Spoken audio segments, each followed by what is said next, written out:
শেষ ঠিকানা যদি ৩.৫ হাত মাটি হয়, তাহলে কিসের তো ক্ষমতার দাপট?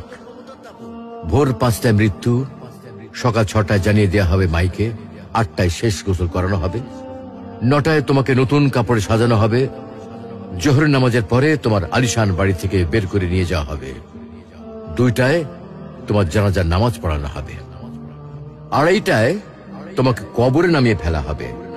মাটি দেওয়া শেষ হয়ে গেলে কেউ তোমার জন্য দোয়া করবে, আর কেউ চলেও আসবে। এই তো জীবনের শেষ আয়োজন। তো কিসের তো অহংকার, কিসের তো ক্ষমতার দাপট? হ্যাঁ, ক্ষমতা কারো জন্য চিরস্থায়ী নয়। অন্যায় ভাবে কাউকে ঠকালে একদিন ঠিক নিজেকেও ঠকতে হবে, এটাই নিয়ম। হ্যাঁ, এটাই নিয়ম। ভোরের সূর্যোদয়ের আলোতে যে পৃথিবী আলোকিত হয়, সন্ধ্যার সূর্যাস্তে তা আবার হারিয়ে যেত দেখি।